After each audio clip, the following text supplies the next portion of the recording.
much, everybody. It's a great honor to have President Ferdinand Marcos Jr. of the Philippines, a great family legacy, and highly respected in this country. I know that because I have many friends in the Philippines, and there's great respect, or I couldn't say it, so congratulations. We're going to be talking about trade. We're going to be talking about war and peace. They're a very important nation militarily, and we've had some great drills lately. We're back with them. I think I can say that the last administration was not getting along with them too well. They didn't get along with anybody. They didn't know. Honestly, they didn't know what they were doing. But we have some fantastic military relationships with the Philippines, and that's been reinstituted. And Pete, I would say that you couldn't be happier, right, with the relationship. Absolutely. Great partners. So I just want to say it's an honor to have you. We're going to talk about trade today, and we're very close to finishing a trade deal, big trade deal actually. And we do a lot of business with you. It's a lot of income coming in for both groups. But I was surprised to see the kind of numbers. They're very big, and they're going to get bigger under what we're doing and what we're proposing. And I just want to thank you for being with us. It's a great honor. You and your representative. It's really a great honor. We have a big announcement. AstraZeneca, the big drug company, is going to spend $50 billion, just announced $50 billion in the United States in order to build various places all over the country, big manufacturing plants, pharmaceutical plants all over the country, so that's an honor. And he said they did that because of the election and because of the fact that the tariffs are placed. So they're building their facilities in New York. $50 billion, that's a big investment. And it's going to be a very good investment. I have no doubt about it. So thank you to AstraZeneca. And with that, I'd like to have you say a few words, please. Thank you very much, Mr. President. Of course, we're all very happy to be here to once again reaffirm the very strong ties between the Philippines and the United States, ties that go back over 100 years. And considering the context in which we live these days, especially in my part of the world, this has evolved into as important a relationship as is possible to have. We must remember that the United States is our only treaty partner in the Philippines, and that has stood us in good stead over the years. Certainly through the Second World War, and the cultural memory of all Filipinos, down to even the school children, is that our strongest, closest, most reliable ally has always been the United States. That is something that we value, that we are grateful for, and that we will continue to foster as we go on. With the leadership of President Trump, I am very confident that we will be able to achieve that. I think it is worthwhile to remember that it was President Trump who, in his first term, characterized the relationship between the Philippines and the United States as ironclad. And that has been necessarily the case since that time that you made that statement, sir. And it is something that the Philippines will always hold close to its heart. Thank you once again, and we are honored, and it is our great pleasure to be here and to visit with the President of the United States. Thank you, sir. It's my great honor. Any questions, please? Mr. President. Yeah, please go ahead. Go ahead. Mr. President, do you think that Fed Chair Jerome Powell should resign?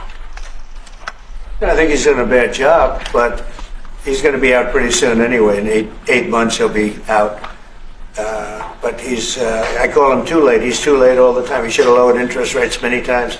Europe lowered their rate 10 times. We lowered ours none. And it's causing a problem for people that want to buy a home. Look, our economy is so strong now, we're blowing through everything. We're setting records. You know that. You see that. And whether it's the Philippines or anyone else, we're setting records at levels that nobody's ever seen before. But you know what? People aren't able to buy a house because this guy is a numbskull. He keeps the rates too high, and probably doing it for political reasons. The only time I remember him cutting rates, I mean, he cut the rates just before the election to try and help Kamala or whoever he was trying to help. He probably didn't know. And he's building a building. He's $2.7 billion. They have a $900 million overrun. What is that? And that was given by Biden. That was another Biden deal. And this guy's building this building that's severely overrun. And what does he need the building for? Why does he need space for more people? So they did a big study the other day, and they called all of the great intellects and the great economists and all of the great everything. And it was 71, and only 2 got it right. Me and another gentleman that happens to be very smart. 69 people got it wrong, and the Fed got it wrong, more wrong than anybody. And he has these think tanks, and they build buildings for people that think. And it's really not thinking; it's a little bit of combination of thinking, but it's something you sort of have or you don't have. They don't. The job he's done is just terrible. He ought to raise interest rates. We should be at 1%. We should be leading the world. Instead, we're paying 4%. And if you look at what that means, that's over $1 trillion in interest that we have to pay. That with the striking of a pen, we would be saving more than $1 trillion. Is that right, Scott? Yes, Do you have sir. anything to say about it? Yes, sir. I called yesterday and this morning for the Fed to do a big internal investigation to understand not their monetary policy, but everything else. The Fed has had big mission creep, and that's where a lot of the spending's going. That's why they're building these new or refurbishing these buildings. And I think they got to stay in their lane. And I think that based on the way they cut rates last fall, they should be cutting rates now. It's inconceivable, I know the Fed very well, that they can be spending $2.7 billion to build a building. They don't do anything. It's the greatest job. You show up one day, a half a day, you make a little speech, the economy's doing well, the economy's not doing well, we're going to raise interest. And he's got it wrong. That's why I call him too late, T-O-O, too late. And it's really too bad. But it is affecting people that want to buy houses, and that shouldn't happen. And Mr. President, And he should lower them. Those rates should be 3 points lower. That's what they should be, 3 points lower, maybe more than that. Mr. President, I would like to ask both of you Yes. one question. Mr. President Marcos, next year, Philippines is going to be the rotating chair of ASEAN. I wonder how do you plan to balance your relationship between the United States and China? And for President Trump, Kremlin yesterday said if you are going to Beijing in September, they wouldn't rule out a meeting between you and President Putin. Is such a meeting possible? And how soon do you plan to visit China? Well, we have a lot of meetings possible. President Xi has invited me to China, and we'll probably be doing that in the not too distant future. A little bit out, but not too distant. And I've been invited by a lot of people, and we'll make those decisions pretty soon. Please. Well, as you say, we are chairing ASEAN for 2026. There is no need, in a sense, to balance, as you characterize it, to balance our relationship within the United States and China, simply because our foreign policy is an independent one, and we are essentially concerned with the defense of our territory and the exercise of our sovereign rights. Now, whether we do this not alone, we need to do this with our partners. And again, our strongest partner has always been the United States. But of course, we are trying to form coalitions and multilateral relations so that those like-minded nations who share the same values as we do, who hew to international law, most specifically the UNCLOS,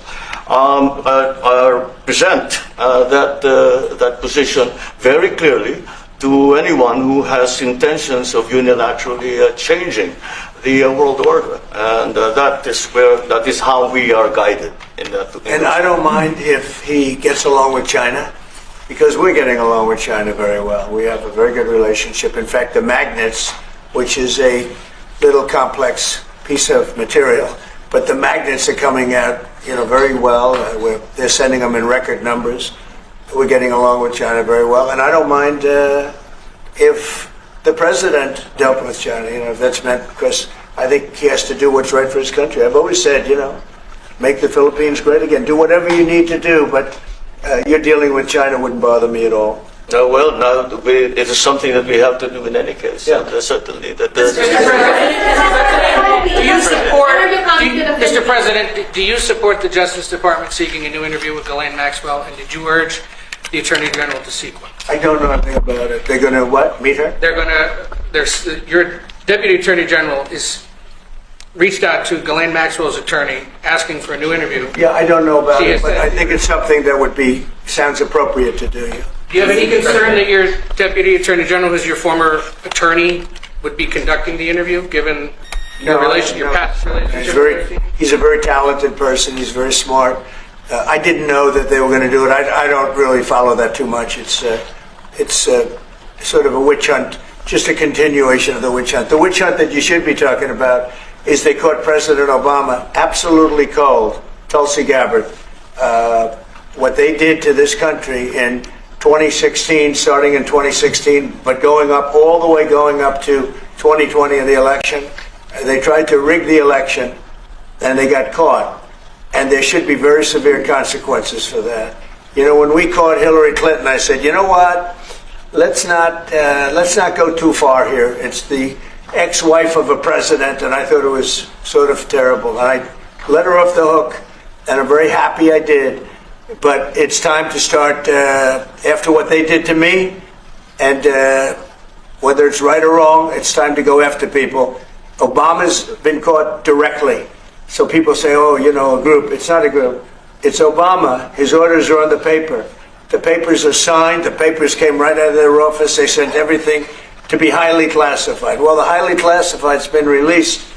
And what they did in 2016 and in 2020 is very criminal. It's criminal at the highest level.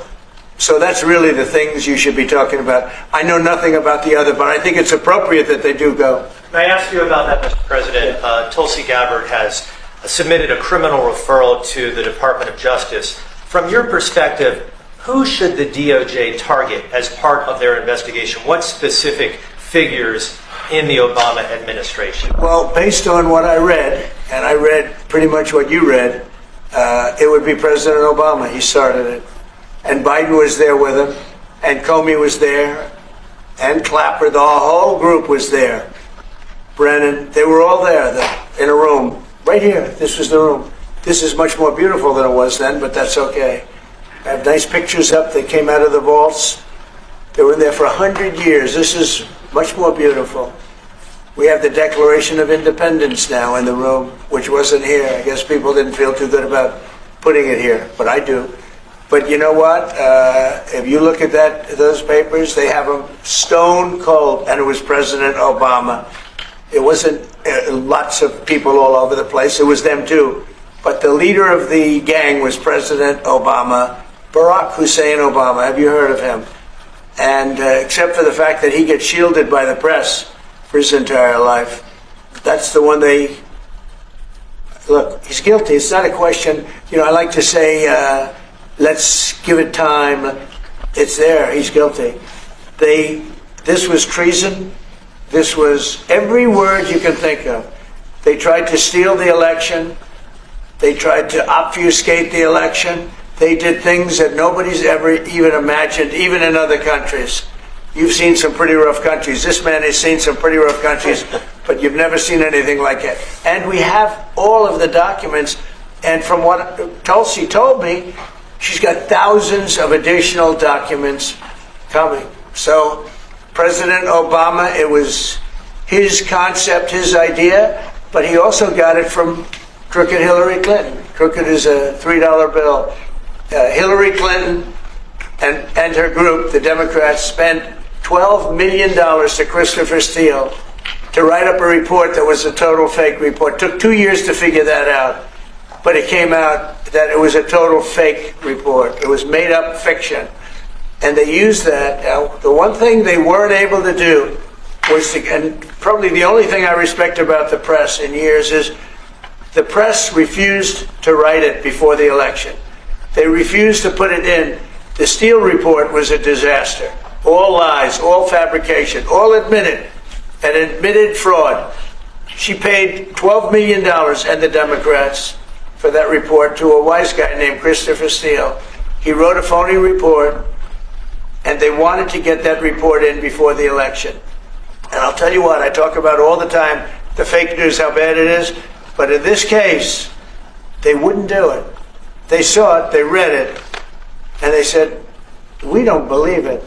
And it was only after, substantially, like a month and a half after the election, that it got printed, and it was a big wisp. It was just like a bang of nothing, because the election had ended.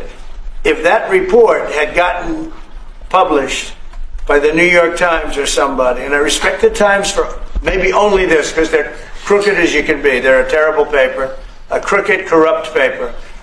But for this one moment, they said, this is bullshit, we can't put this in. And neither could any other paper. Wall Street Journal's a lousy paper, very, very dishonest paper. As you see, I'm suing them for a lot of money because they do things very badly. It's got a nice name, but it's really, in my opinion, it's a terrible paper. And it can be corrupt. But just so you know, they didn't take the Steele report. It was the dossier. Remember the famous dossier? I called it the fake news dossier. The news wouldn't publish it. And I'm amazed. They had 2.5 months. It was finished.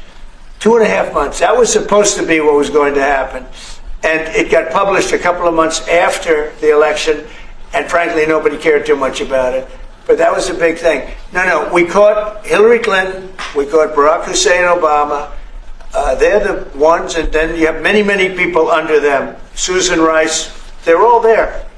The names are all there. And I guess they figured they're going to put this in classified information and nobody will ever see it again, but it doesn't work that way.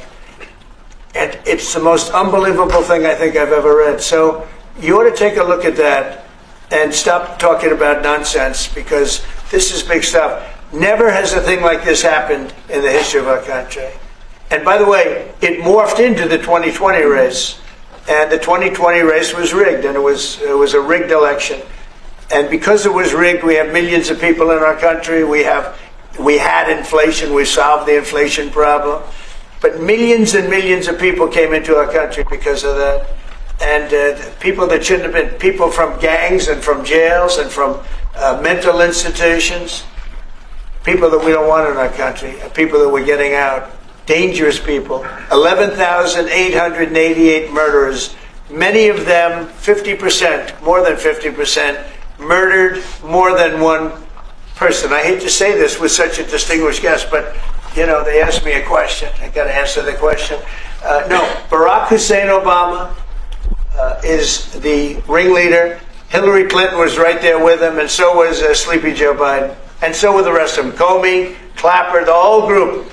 And they tried to rig an election, and they got caught. And then they did rig the election in 2020. And then because I knew I won that election by a lot, I did it a third time, and I won in a landslide. Every swing state won the popular vote. But I won that all the same way in 2020. And look at the damage that was caused.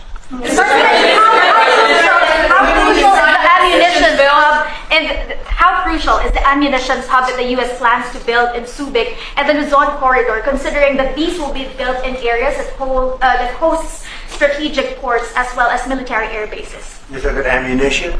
Yes, the U.S. House Congressional Committee on Appropriations approved a budget. What's very important. Otherwise, we wouldn't have approved it.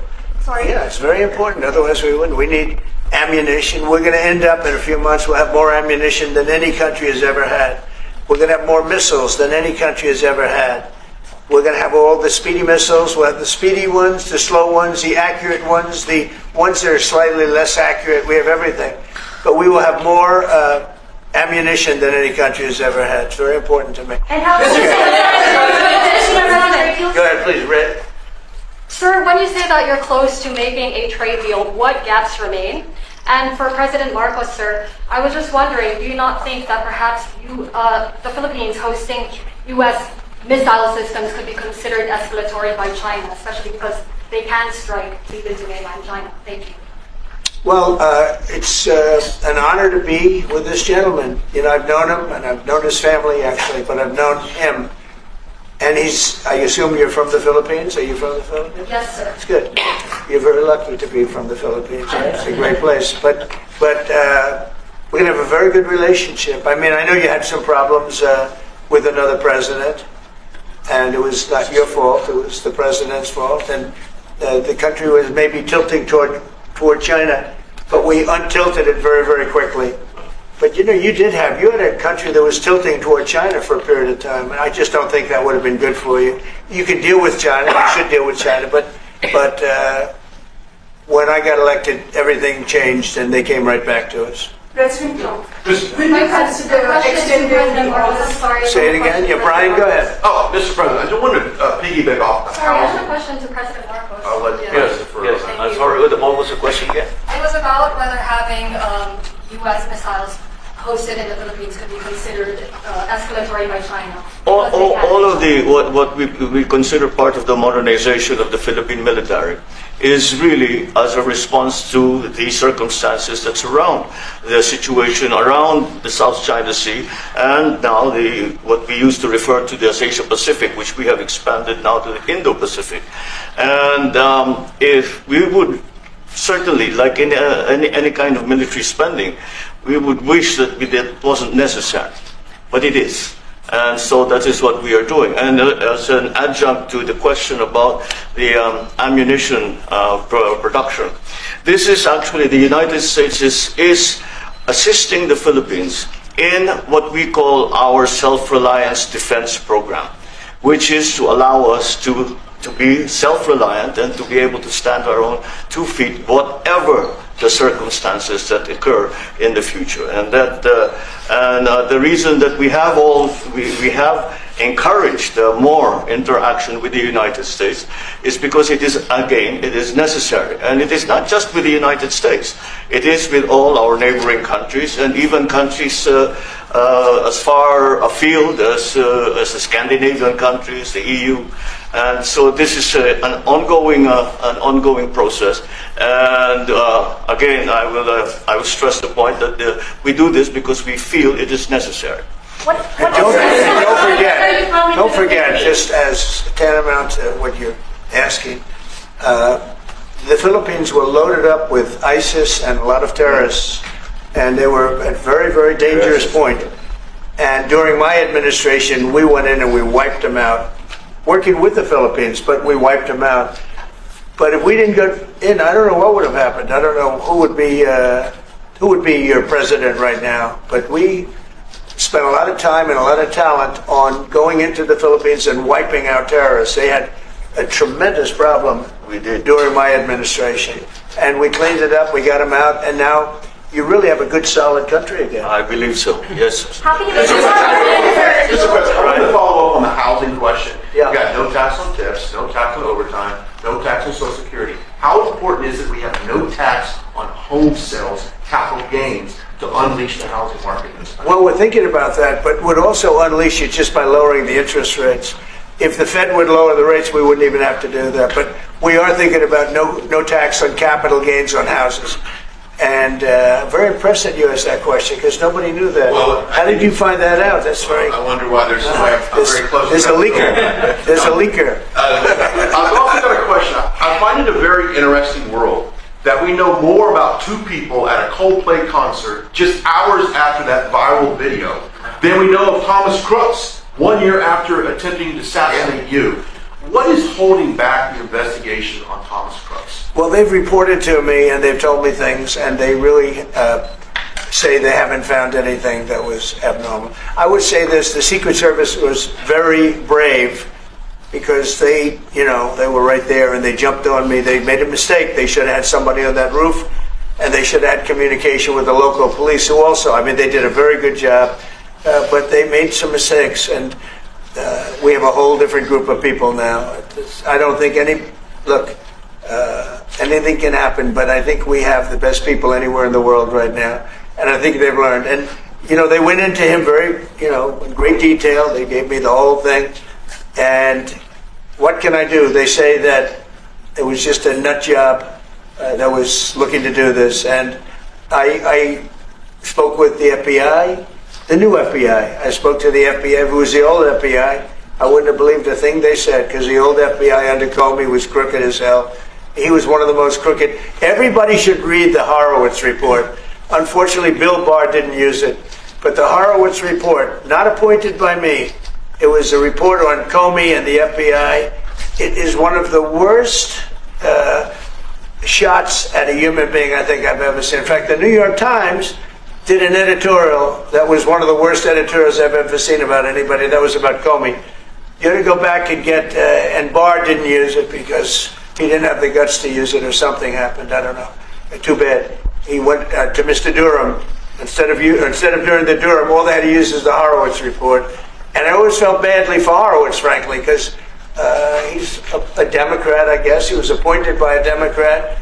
But that report has gotten lost, and it shouldn't be lost. You should all go back. It should be mandatory reading. Go back and read the Horowitz report on Comey and his cronies. And you'll see exactly, we're going to add that to all the stuff that we found. It just confirms it.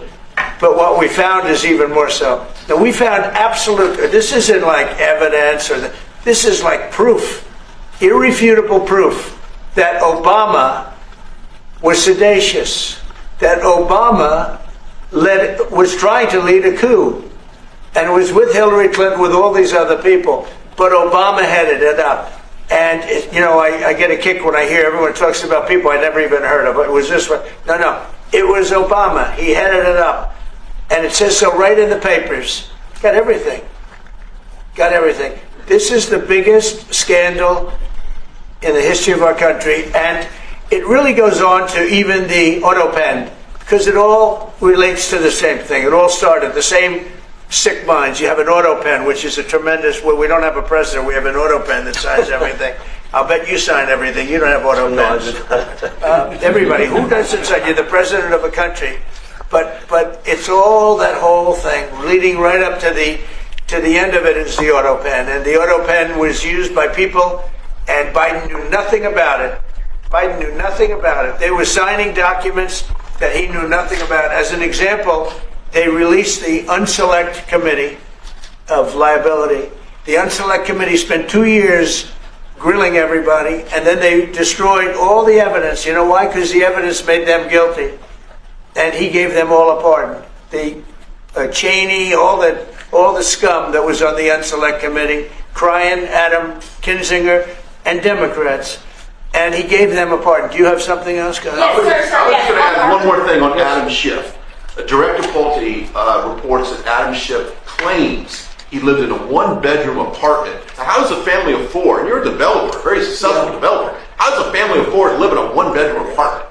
No, it looks like Adam Schiff really did a bad thing. They have him. Now, let's see what happens. It's not up to me. I stay out of it purposely. But it's mortgage loan fraud. It's a big deal. He defrauded banks and insurance companies and the federal government. But it's very simple. It's mortgage loan fraud. And you're right. It's a lot of people to live in a one-bedroom apartment, right? But he put it down. But he has a lot of other things far worse than that. So, no, Adam Schiff, they have him 100% on mortgage fraud. Now, if there's anybody else in this room except you would have no problem. But anybody else in this room, you'd have a problem. I'd have a problem. Yeah, please. So there was a hearing yesterday in the Harvard case. Would you allow Harvard to get their federal dollars back as a part of any agreement with the administration? No, I'm not giving. Harvard's been given $7 billion.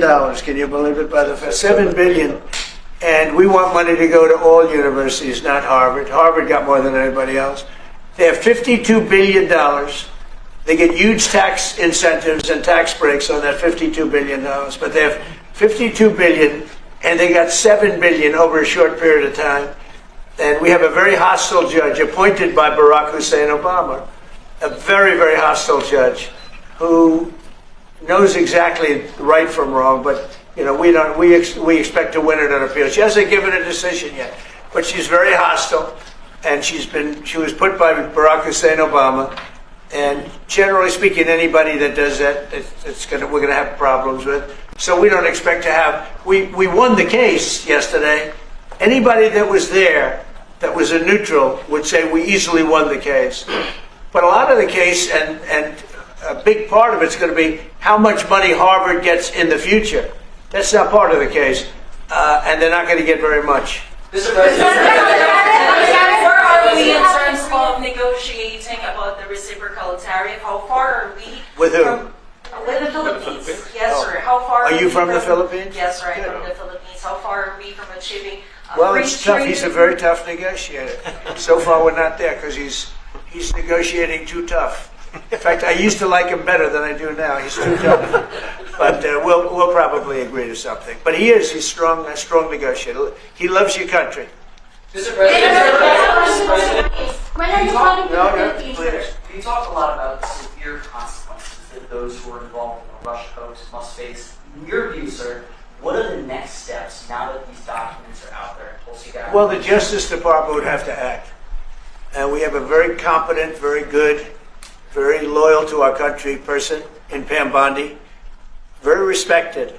And it's going to be her decision.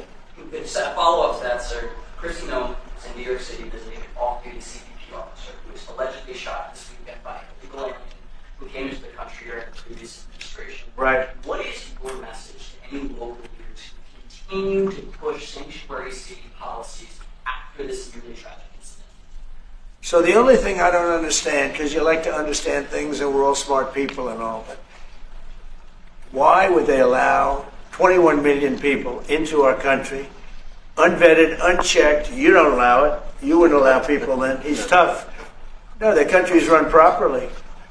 Biden and his group of thugs, and I don't think it was Biden, I think it was the people that surrounded that beautiful Resolute desk right behind you. They allowed 21 million people, probably much more than that, and many of them came from jails and gangs and drug dealers and mental institutions, insane asylums. Many of them are very sick. 21 million, probably 25 million, probably even more than that. And we're getting them out. Many were murderers, as I said. They killed people. Many killed more than one person. Stone cold murders. I don't understand why they would have allowed that. There's only two reasons. The vote. Is there one voters? It's one reason. I don't think they would have done it for that because they cheat. You know, they're so good at cheating, they don't need that. But the vote, and the second reason is they hate our country. I think they hate our country. I actually do. And it's the biggest problem. I mean, much of our time is spent with, you know, we have the strongest border anywhere in the world now. Maybe even stronger than your border, if you can believe it. We have no people came in last month, zero, which is pretty amazing. I'm not even sure I can believe that. But liberals are the ones that do that calculation. So, but we had no people come in. A year ago, we had hundreds of thousands of people come in. Hundreds of thousands of people. And they flowed in. And if it wasn't for the election, it would have been millions of people came in last year. So millions of people prior to election time, they allowed millions and millions of people to come into our, I mean, you saw it. They'd open the gates. If you took an Alabama-LSU football game that holds 128,000 people, I was there, 128,000 people. And I liked them and they liked me. But if you took that and doubled it, that's what used to flow into our country on a daily basis. It's not even believable. And we're getting them out, and we're starting with the worst ones. And we had a man shot yesterday, a police officer who was a great gentleman, shot right here in the throat. Probably won't be able to speak again. But he was brave, and he shot the other guy, and they ended up getting him. And you saw the scene where his friend took him to a hospital and dumped him down on the sidewalk. The whole thing was crazy. But why would anybody do to our country what these Democrats have done? And honestly, we can never forget it. We can never forget it. What they have done, the damage that they've done to America is very, very sad. Thank you very much, everybody.